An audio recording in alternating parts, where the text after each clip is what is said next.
ওয়া সাহবিহি আজমাইন। উপস্থিত আজকের পবিত্র জুম্মার সম্মানিত মুসল্লিবৃন্দ, প্রশংসা আল্লাহ পাকের, আলহামদুলিল্লাহ। দরুদ তাসলিম হযরত মুহাম্মদ মুস্তাফা সাল্লাল্লাহু তাআলা আলাইহি ওয়াসাল্লামের প্রতি। আল্লাহুম্মা সাল্লি আলাইহি, আল্লাহুম্মা বারিক আলাইহি। আলহামদুলিল্লাহ, আলোচনার ধারাবাহিকতায়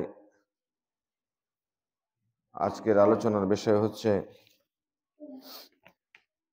সম্পদ এবং মর্যাদার আকর্ষণ, ইসলামের শরীয়তের দর্শন। এই বিষয়টি দীর্ঘ বছরের হিসাবে 7 বছর আগে এই মসজিদে আলোচনা হয়েছিল, 26/10/2018। বিষয়টি আবারও পুনরাবৃত্তি করছি। এর সাথে, এই বিষয়ের সাথে সংশ্লিষ্ট আল্লাহ পাকের বিধিবিধান, রাসূল সাল্লাল্লাহু আলাইহি সাল্লামের মুখ নিঃসৃত বাণী আমাদের কি কথা স্মরণ করিয়ে দেয়, এটি জানা অত্যন্ত জরুরি এবং তার কোরআন এবং সুন্নাহর নির্দেশটা আমাদের জন্য, আমাদের ব্যক্তিগত, পারিবারিক, সামাজিক, রাষ্ট্রীয়, আন্তর্জাতিক জীবনের প্রতিটি দিকের ক্ষেত্রে এর যে সম্মোহনী চাহিদা রয়েছে, এটি আমাদের প্রত্যেকের অনুসরণ করা একান্ত প্রয়োজন বলে মনে করছি। আমরা জানি বর্তমান পৃথিবীতে মানব সমাজে শান্তি এবং শৃঙ্খলা বিনষ্টকারী যে সকল মরণ ব্যাধি রয়েছে, মনোব্যাধি রয়েছে, তার মধ্যে সব থেকে বড় হচ্ছে সম্পদ এবং মর্যাদার প্রতি লড়াই এবং লোভ। দুনিয়াবি কোনো ঔষধ দিয়ে এই মনোব্যাধির চিকিৎসা করা সম্ভব নয়। সম্ভব শুধুমাত্র একটি, সেটি হচ্ছে আল্লাহর প্রতি পূর্ণ আস্থা এবং ভরসা রাখা। রাসূল করিম সাল্লাল্লাহু আলাইহি সাল্লাম বলেছেন, মা জিবানে যায় আনে উরসালা ফি গানামিন বে আফসাদা লাহা মিন হিরসিল মারে আলাল মালে ওয়া সারফি লিদীনিহি। তিরমিজি 2376। দুটি ক্ষুধার্ত নেকড়ে বাঘ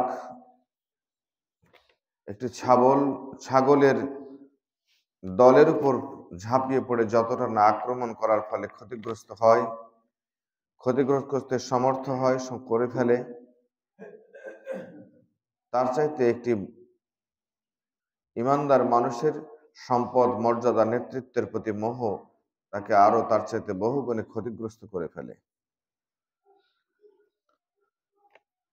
বলা হচ্ছে, দুটি ক্ষুধার্ত নেকড়ে যখন ক্ষুধার্ত থাকবে আর সে সামনে রাখালবিহীন কোনো এক জায়গায় যদি তার খাদ্য উপযোগী কোনো তুলনামূলক দুর্বল, কম কৌশলী কোনো জন্তুকে পেয়ে যায়, তাহলে পাওয়ার ফলে তাকে যতটা ক্ষতি করতে সমর্থ হয়, রাসূল করিম সাল্লাল্লাহু আলাইহি সাল্লাম বলছেন যে একটি মানুষের যদি সম্পদ, মর্যাদা, নেতৃত্বের মোহ থাকে, লোভ থাকে, আকর্ষণ থাকে, এটি তাকে উদাহরণস্বরূপ ওটি ওখানে শেষ হয়ে যাবে, কিন্তু মানুষটির দুনিয়া এবং আখিরাত তার চাইতে বহুগুণে ক্ষতিগ্রস্ত হয়ে যাবে। আর এটি দুইভাবে হতে পারে, একটি বৈধভাবে লোভ হতে পারে, একটি অবৈধভাবে হতে পারে। অবৈধ তো অবৈধই, যার কোনো শরীয়তের নির্দেশনা, অনুমোদন কিছু নেই, সে ব্যাপারে আকর্ষণ। আর যেটি অবৈধ, সেটি তো অবৈধই। আর বৈধ হতে পারে যে আপনি আমি অধিক কোশিশ করলাম, চেষ্টা করলাম, সম্পদ লাভ করলাম, সম্পদশালী হয়ে গেলাম, কিন্তু এর পিছনে একটি তিক্ততা আছে।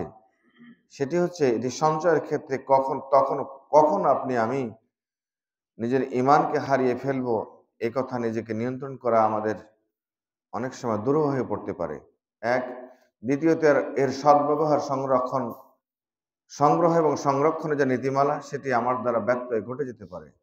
তৃতীয়ত, এই সম্পদের মাঝে যে হক আছে মানুষের এবং আল্লাহর, সে হক আমি ভুলে যেতে পারি। চতুর্থত, এই সম্পদ আহরণ, সংরক্ষণ এবং ব্যবহারের ক্ষেত্রে আমাদের কখনো অহংবোধ, হিংসা, বিদ্বেষ এগুলি চলে আসতে পারে। শয়তানি ওয়াসওয়াসায় নিজেকে ঈমানের উপর টিকিয়ে রাখা সম্ভব নাও হতে পারে। সুতরাং অবৈধভাবে এটিও যেমন নিষিদ্ধ, অনুরূপভাবে বৈধভাবে হলেও এটার প্রতি আকর্ষণ থাকাও নিষিদ্ধ। তা আমরা পরবর্তী হাদিস এবং কোরআন দ্বারা পেয়ে যাবো ইনশাআল্লাহ। 102 নম্বর সূরা তাকাসুর 1 এবং 2 নম্বর আয়াতে আল্লাহ তাআলা বলছেন, আলহাকুমুত তাকাসুর হাত্তা যুরতুমুল মাকাবির। অধিক পাওয়ার আকাঙ্ক্ষা তোমাদের, আলহাকুমুত তাকাসুর, তোমাদেরকে অধিক পাওয়ার আকাঙ্ক্ষা ধ্বংস করে দিয়েছে। আর এই ধ্বংসের প্রবণতা, এই লোভ লালসার প্রবণতা ততক্ষণ পর্যন্ত থাকবে, হাত্তা যুরতুমুল মাকাবির, যতক্ষণ পর্যন্ত তোমরা কবরের সাক্ষাৎ পাওনি, অর্থাৎ তোমাদের মৃত্যু আসার আগ পর্যন্ত তোমাদেরকে অধিক পাওয়ার আশা আকাঙ্ক্ষা নেতৃত্ব মোহ এগুলি তোমাদেরকে কি ধ্বংসপ্রাপ্ত করে ছেড়ে দিয়েছে। তাহলে একদিকে বলা হলো অধিক প্রাপ্তির এই মনোব্যাধির, দুরারোগ্য মনোব্যাধির চিকিৎসা একটি, সেটি হচ্ছে আল্লাহর প্রতি পূর্ণ আস্থা এবং ভরসা রাখা। এটি কতটা ক্ষতিকর একটি উদাহরণের মাধ্যমে জানিয়ে দেওয়া হয়েছে যে ক্ষুধার্ত দুটি নেকড়ে এক তাদের খাদ্য উপযোগী নির্ভয়ে পাবার মুহূর্ত যোগ্য এমন কোনো জীবজন্তুর প্রতি ঝাঁপিয়েও তাদের যা ক্ষতি করবে, তার চাইতে ইমানদার মানুষকে এ সম্পদ লাভের মোহ, নেতৃত্বের মোহ তাকে বেশি ক্ষতি করে ফেলবে। মহান আল্লাহ স্পষ্ট বলছেন, তোমাদের এই অধিক পাওয়ার আকাঙ্ক্ষা, ইচ্ছা, প্রবণতা এটি তোমাদেরকে ধ্বংস করে ফেলেছে। আর এটি তোমাদের ততক্ষণ পর্যন্ত চলতে থাকবে যারা ধ্বংস প্রান্তে চলে গেছে, যতক্ষণ তোমাদেরকে কবর তোমাদের জিয়ারত হয়নি, অর্থাৎ মৃত্যুবরণ করনি। তাহলে এটি আল্লাহর দ্ব্যর্থহীন কণ্ঠে এ ব্যাপারে সতর্কতা, রাসূল করিম সাল্লাল্লাহু আলাইহি সাল্লামের উদাহরণের মাধ্যমে আমাদের জানিয়ে দেওয়া, দুটি আমাদের সতর্ক করে দিচ্ছে যে পৃথিবীতে বেঁচে থাকতে গেলে শুধুমাত্র অন্ন, বস্ত্র, বাসস্থান, শিক্ষা, চিকিৎসা, নিরাপত্তা, মৌলিক যে চাহিদাগুলি আছে এটি নিবারণের জন্য আল্লাহ বা আল্লাহ রাসূলের নির্দেশিত পন্থায় আমাদের প্রত্যেককে চেষ্টা করে যেতে হবে, তার মৌলিক বিধান পালনের মাধ্যমে এবং কিছু আমলের পরে।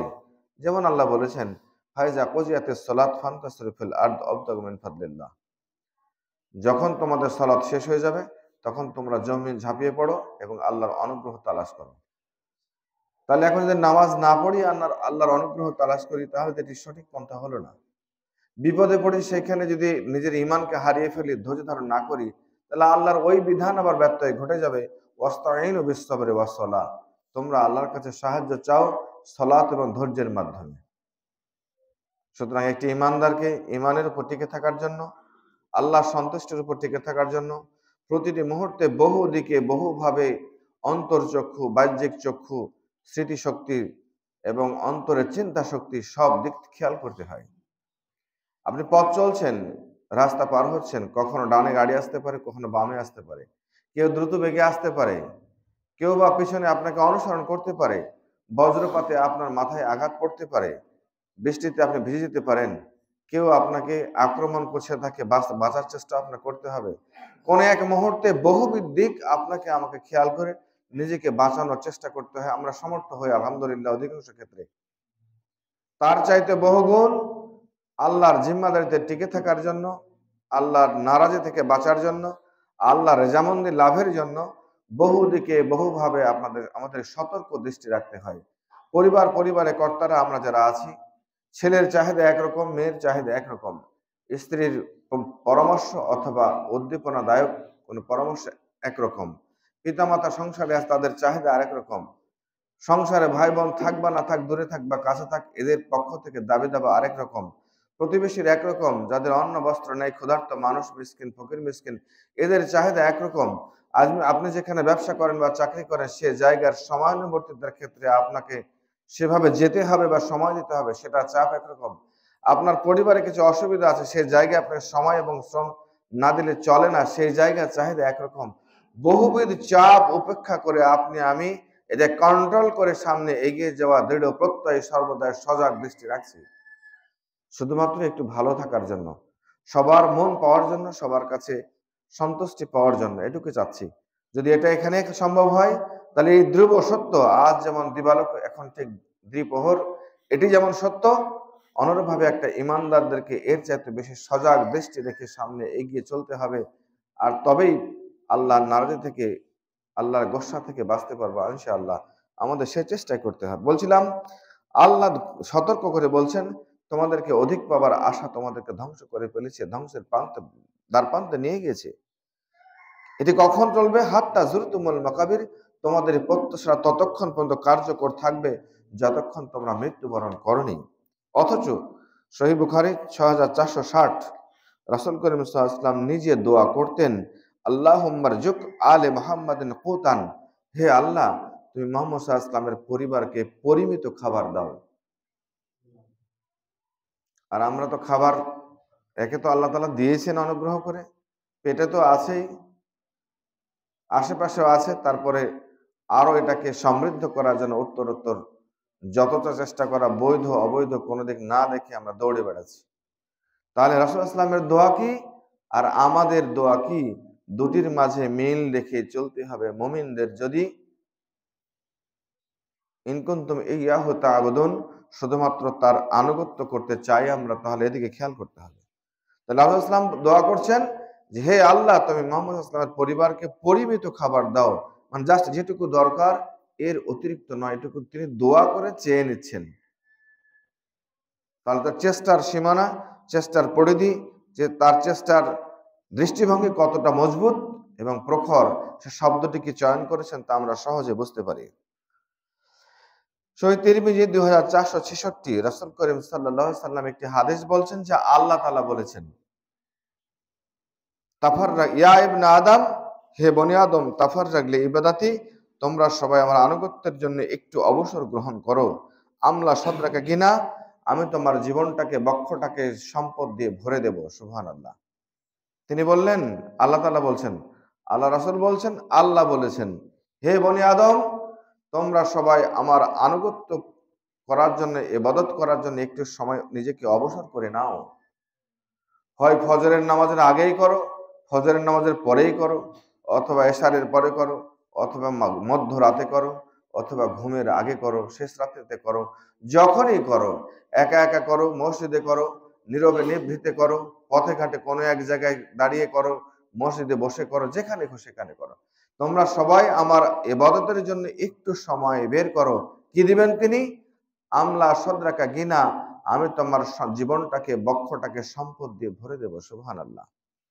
এই সম্পদ ছেলে মেয়ের প্রাপ্তিতে সন্তুষ্টি, এই সম্পদ স্বামী স্ত্রীর দাম্পত্য জীবনের সন্তুষ্টি, এই সম্পদ আপনি সুস্থ আছেন, এই সম্পদ হচ্ছে আপনি নিরাপত্তা মুক্ত, নিরাপদ জীবনযাপন করছেন, এটি আপনার জন্য সম্পদ। সম্পদ আপনার মাথায় বড় ধরনের কোনো চাপ নেই, এটি আপনার জন্য সম্পদ। সম্পদ আপনি ইমানের উপর টিকে থাকছেন, এটি সম্পদ। সম্পদ আপনি মসজিদে যাতায়াত করার সুবিধা আল্লাহর পক্ষ থেকে পাচ্ছেন, এটি আপনার জন্য সম্পদ। সম্পদ আপনার অন্ন, বস্ত্র, বাসস্থান, শিক্ষা, চিকিৎসা, নিরাপত্তার ব্যবস্থা আল্লাহর পক্ষ থেকে কোনো না কোনোভাবে হয়ে যাচ্ছে, আপনি এটাকে পরিমিত মনে করেই এগিয়ে যাচ্ছেন, আর আল্লাহর সন্তুষ্টির জন্য নিজের জিহ্বাকে, অন্তরকে সিক্ত রেখেছেন, এটি আপনার জন্য সম্পদ। সম্পদ পৃথিবীতে যা কিছু আছে যে কোনো ভাবেই আসতে পারে, সেটা হতে পারে মনস্তাত্ত্বিক, হতে পারে বাহ্যিক, হতে পারে, সবগুলোই সম্পদ। তো আল্লাহ বলছেন, তোমরা সবাই আমার ইবাদতের জন্য একটু সময় অবসর করো, আমি তোমার জীবনটাকে সম্পদ দিয়ে ভরে দেব, এক। দ্বিতীয়ত, তোমার জীবনের সকল অসুবিধা দূর করে দেব।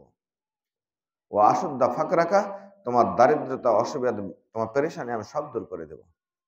তার শর্ত কি হলো? তার আনুগত্যের জন্য নিজেকে একটু ফারাক করা জাগতিক জিন্দেগির সময় থেকে। ওয়াইন লা তাফাল, আর যদি না করো, তোমাকে দিনের পর দিন, তোমার বয়স 50, তোমার বয়স 55, তোমার 65 বছরের জিন্দেগি চলে গেছে। জীবনের কতটা ঘন্টা, কতটা রাত, কতটা গধূলি বেলা, কতটি সকাল, কতটি দুপুর তুমি নিজেকে আল্লাহর ইবাদত ছাড়া, তাসবিহ ছাড়া, তার নাম ছাড়া তুমি নিজেকে কাটিয়েছো। এই জন্য কারো তো পেরেশানি নেই,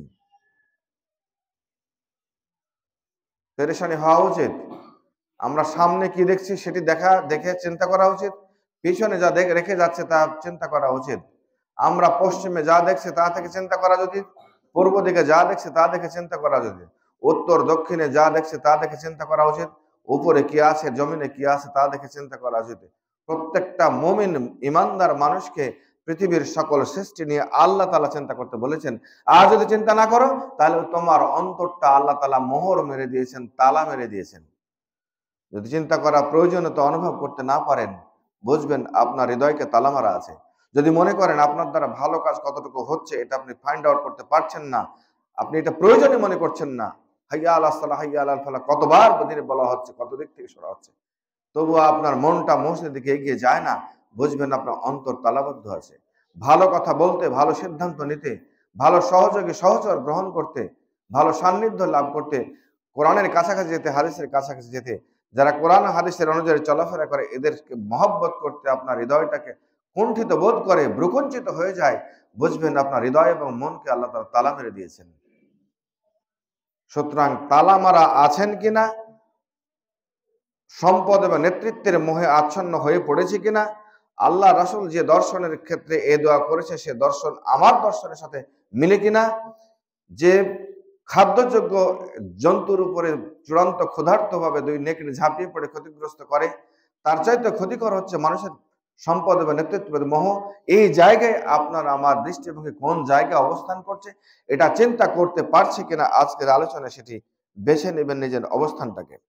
ওয়াইন লা তাফাল, আর যদি না করো, মালা তো ইয়াদাইকা সুগলান, আমি তোমাকে তোমার দুই হাতকে ব্যস্ততায় ভরে দেব। আজ কি অবস্থা একটু চিন্তা করবেন। একটা হাদিস যদি আমরা চিন্তা করতে পারি, আশা করি কিছুক্ষণ পর থেকে জীবনের পথ পাল্টে যাওয়া দরকার, মানে উচিত। ওয়াইন লা তাফাল, যদি না করতে পারো আমার ইবাদতের জন্য অবসর, 24 ঘন্টা 1টি ঘন্টা 5 ওয়াক্ত নামাজ পড়তে না পারো, 24 ঘন্টা 1টি ঘন্টা দাওয়াতি কাজ করতে না পারো, 24 ঘন্টা আধা ঘন্টা কোরআন হাদিস পড়তে না পারো, 24 ঘন্টা 10টা মিনিট আমাকে নিয়ে ভাবতে না পারো, 24 ঘন্টা 5টা মিনিট স্রষ্টার সাথে আমার সম্পর্কে এটা ভাবতে না পারো, 24 ঘন্টা 5টা মিনিট রাতের ঘুমানোর আগে যদি এই চিন্তাটা করতে না পারো, হে সৃষ্টিকর্তা, সকাল থেকে তুমি আমাকে যে সময়টা দিয়েছিলে, সন্ধ্যা হয়ে গেছে, রাত এখন 10টা বা 11টা ঘুমিয়ে যাচ্ছে, এই সারাটা জীবন তোমার সকল নিয়ামত ভোগ করেছি অকপটে, তখন তোমাকে যেভাবে ডাকার দরকার, কৃতজ্ঞতা স্বীকার করার দরকার আমি করতে পারিনি, তুমি আমাকে মাফ করে দাও। আর যতটুকু করেছি আমি ততটুকু কবুল করে নাও। আর যা কিছু করার ছিল করতে পারিনি, তার জন্য তুমি আমাকে আগামী দিন থেকে তৌফিক দিয়ে দাও। নিজের প্রতি সেলফ ক্রিটিসিজম, আত্মসমালোচনা বোধ যদি, আত্ম উপলব্ধি বোধ যদি এগুলি না থাকে, তাহলে আগামী দিন কি করে সুন্দর হবে বলে আপনি প্রত্যাশা করেন? প্রশ্ন রয়ে গেল উপস্থিত সুধী মণ্ডলীর প্রতি। তো বলা হচ্ছে ওয়াইন লা তাফাল, যদি আমার ইবাদতের জন্য সময় বের না করতে পারো, মালা তো ইয়াদাইকা শুগলান, তোমার দুই হাতকে ব্যস্ততায় ভরে দেব, ওয়ালাম আশুদ্দা ফাকরাকা, তোমার প্রয়োজন আমি মিটাবো না। বলতে পারেন আপনি কথা বলছেন, তবুও তো আমাদের প্রয়োজন মিটিয়ে চলেছি। হ্যাঁ, চলবেন। জো বাইডেন, ট্রাম্প, পুতিন, এদিকে যত কিছু আছে সবাই তাদের প্রয়োজন মিটানোর চেষ্টা করছে, পারছে। ইহুদি খ্রিস্টান বৌদ্ধ নাসারা যারা আল্লাহকে ডাকে আর ডাকে না, সবাই মিটিয়ে যাচ্ছে। তো ওই মিটানোর ধারাবাহিকতা আর একজন ইমানের কাছে ধারাবাহিক, দুটি কখনো এক দাড়িপাল্লায় এক মানদণ্ডে মাপার যোগ্য নয়, দুটির ভিন্নতা রয়েছে। এটি আপনাকে আমাকে চিন্তা করতে হবে। খ্যাতনামা কবি ইবনে রজব হামলি রাসাইল পৃষ্ঠা 65 পৃষ্ঠা বলেন, লা তাহসাবান্নাল ফাকরা মিনাল ফাকরিল গিনা ওয়ালাকিন্না ফাকরুদ দাইনি মিন আকফারিল ফাকরে আযামুল ফাকরে। সচ্ছলতা হারানোকে তুমি দারিদ্রতা ভেবো না। তোমার অবস্থা খারাপ, টাকা নেই, পয়সা নেই, প্রয়োজনীয় অনেক তোমাকে পেরেশানিতে ফেলে দিয়েছে, এটি তুমি দারিদ্রতাকে ভেবো না, বরং দিন হারানোই হলো প্রকৃত দারিদ্রতা। যার মাঝে দিন নেই সেটাই হচ্ছে তার মাঝে অধিক বড় ধরনের দারিদ্রতা। এটা তোমাকে আমাকে বুঝতে হবে। কবি হুসাইন বিন আব্দুর রহমান এ আলোকে বলেছেন যে আল মাল ইনদাকা মাখজুনুন, সম্পদ তোমার কাছে এসেছে একটা সংরক্ষিত সম্পদ, তোমার কাছে সংরক্ষিত কার জন্য? লিওয়ারিসি, তোমার পরবর্তী প্রজন্মের জন্য। সম্পদ তোমার কাছে কিছু সময়ের জন্য এসেছে, তুমি তা তোমার পরবর্তী প্রজন্মের জন্য এটি সংরক্ষণ করছো। মাল মাল মালাকা ইল্লা ইয়াওমা তুনফিকুহু, কিন্তু সম্পদ কখনো সম্পদ নয়, ওই সম্পদ কখনো সম্পদ নয় যতক্ষণ পর্যন্ত প্রয়োজন তুমি ওটাকে আল্লাহর রাস্তায় দান করতে না পারো। তাহলে সম্পদকে আল্লাহর রাস্তায় শুধু, হ্যাঁ, একটা অর্থ হচ্ছে যেটাকে দান বলে আমরা স্বীকৃতি দেই, সে দানটাই দান। দানের রাস্তাগুলিতে বহু পথ এবং জায়গা আছে সেখানে দান করা এক। আরটা হচ্ছে প্রয়োজনে পরিবারের জন্য দান করা, অন্য মৌলিক প্রয়োজন পূরণে সেটিও দানের সমপর্যায়ে। সুতরাং সম্পদ বলছে তোমার কাছে সম্পদ সংরক্ষিত আছে, এটি তোমার ওয়ারিসদের জন্য। আর ওই সম্পদ তোমার জন্য সম্পদ নয় যতক্ষণ তুমি আল্লাহ রাস্তায়, আল্লাহ নির্দেশিত পন্থায় তুমি এটাকে ব্যয় না করো, খরচ না করো, ব্যয় নির্বাহ না করো, কোনোটাই না করো। সূরা হাশরের 9 নম্বর আয়াত আল্লাহ বলছেন, ওমাই ইউকা সুহা নাফসিহি ফাউলাইকা হুমুল মুফলিহুন, যে ব্যক্তি হৃদয় কৃপণতা থেকে বাঁচলো সে সফল কাম হয়ে গেল। তাহলে সফল কাম হওয়ার জন্য আপনাকে আমাকে কৃপণতা, বখিলতা, সম্পদের সদ্ব্যবহারের প্রতি কৃচ্ছতা এটি দূর করতে হবে।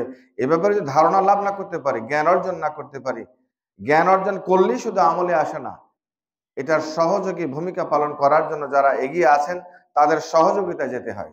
একটা মানুষ সালাত পড়া গুরুত্ব বুঝে নাকি? বুঝে তো, কিন্তু পড়ে না কেন? কারণ এই যে অনুকূল পরিবেশে আবহে তাকে ফিরতে হয়, তার রুমমেট হয়তো ছাত্রদের রুমমেট নামাজি নয়, যাদের সঙ্গে চলাফেরা করে আজান শুনলে নামাজের কথা বলে না, অথবা পিতামাতার পক্ষ থেকে নামাজের টাকা পাঠানো হয়, নামাজের মেসেজ জানতে চাওয়া হয় না, যাদের সঙ্গে চলে তাদের পক্ষ থেকে প্রেরণা আসে না, শিক্ষকদের পক্ষ থেকে আসে না, বিশ্ববিদ্যালয়ে অনুকূল কোনো পরিবেশ নেই, না আছে গ্রামে কোনো পরিবেশ, ছেলে প্রাপ্তবয়স্ক 18-20 বছরের নামাজ পড়ে না, পিতার পক্ষ থেকে কোনো চাপ নেই, ওই সন্তানের জন্য মাছ মাংস 3 বেলা খাবারের জন্য পিতা ঠিকই ব্যবস্থা করছে। তাহলে শুধু জ্ঞান অর্জন করলে হবে না, এই জ্ঞান আমলের জন্য, প্র্যাকটিসের জন্য একটা অনুকূল পরিবেশ প্রয়োজন, সেটি সর্বত্রে আমাদের অনুপস্থিত, এটি একটা মূল কারণ। আবু দাউদ 1698 রাসূল সাল্লাল্লাহু বলেছেন, ইয়াকুম ওয়াসুহা ফাইন্নামা হালাকা মান কানা কাবলাকুম বিসুহহি, তোমরা বেঁচে থাকো কৃপণতা থেকে, তোমরা বেঁচে থাকো কৃপণতা থেকে, কারণ তোমাদের পূর্বে যারা ধ্বংস হয়েছে তাদের অন্যতম একটি কারণ ছিল কৃপণতা। আমার আহমিল বুখলে ফাবাখালু, এই কৃপণতা, কৃচ্ছতা, সম্পদের অপব্যবহার, সময়ের সদ্ব্যবহার না করা। বলবেন টপিকসের হেডলাইন একটা, নাম একটা, আলোচনা অন্য না একটাই।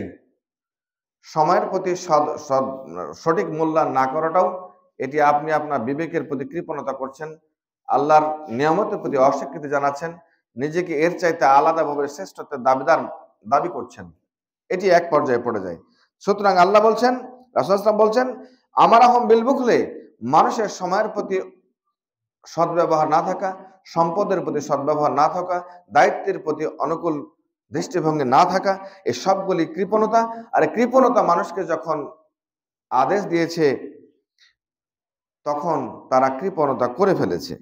ওয়া আমার আহমিল বেকাতিয়া, আর যখন কৃপণতা, একটা মানুষ যখন আল্লাহর আনুগত্য করবে না, তার দ্বারাই প্রতিবেশীর আত্মীয়তার সম্পর্ক ছিন্ন করা সহজ। একটা মানুষ যখন আল্লাহর আনুগত্য করবে না, তার দ্বারা স্ত্রী, পুত্র, সন্তানের, প্রতিবেশীর, ফকির মিসকিনের হক থেকে নিজেকে বিরত রাখা সম্ভব। আর যারা আনুগত্য করবে তারা এটি করতে পারবে। সুতরাং এই কৃপণতা দৃষ্টিভঙ্গি, সময়ের আল্লাহর আদেশের প্রতি সঠিক নির্দেশনা না মানার দৃষ্টিভঙ্গিটা তাকে সম্পর্ক ছিন্নের আদেশ করেছে, ফলে তারা সম্পর্ক ছিন্ন করে ফেলেছে। তা আল্লাহর আনুগত্য না করা, এটি কৃপণতা করা, এটি আপনাকে কি করে? আত্মীয়তার সম্পর্ক ছিন্ন করতে বাধ্য করে, ফলে তারা করেও ফেলে। এটি আল্লাহ বলছেন, ও আমার আহমিল ফুজুর ফাজারু, এমনকি এক পর্যায়ে চলে যায় এই মানুষগুলি যারা আনুগত্যের জন্য একটু সময় বের করে না, দুনিয়ার মর্যাদা, সম্মান এবং স্নেহ, সম্পদের প্রতি মোহ এবং লোভ থাকে, এই মানুষগুলি কি হয়? কৃপণ হয়ে যায়, আত্মীয়তার সম্পর্ক ছিন্ন করে, এমনকি এই দৃষ্টিভঙ্গিটা তাকে পাপাচারের প্রতি প্রেরণা সৃষ্টি করে, ফলে তারা পাপাচারে ডুবে যায়। তাহলে আমাদের কোথায় গেল? আল্লাহর আনুগত্য করলে পরে, একটু সময় বের করে আল্লাহর ইবাদত করলে পরে আল্লাহ আমাদের জীবনটা সম্পদ দিয়ে ভরে দেবেন, আর আমাদের সকল অসুবিধা দূর করবেন। যদি আমরা না করি তাহলে আল্লাহ আমাদের জীবনটাকে ব্যস্ততায় ভরে দিবেন এবং আমাদের অসুবিধাগুলো, সমস্যাগুলো আল্লাহ নিজেই দূর করবেন না। এবং এই দৃষ্টিভঙ্গিটা এক পর্যায়ে কোথায় গেল? আমাদের এই হৃদয়, মন আমাদের পাপাচারের দিকে ধাবিত করবে, আমরা পাপে জড়িয়ে যাব। আত্মীয়তার সম্পর্ক ছিন্ন করতে বলবে, প্রেষণা সৃষ্টি করবে, এটি মনে করবে যে আমার লাভ কি দিয়ে কি হবে, গিয়ে কি হবে, ফলে আমি তাই করে ফেলবো। এই দৃষ্টিভঙ্গি আমাকে কৃপণতার দিকে এগিয়ে নেবে, ফলে আমরা কৃপণতা করব।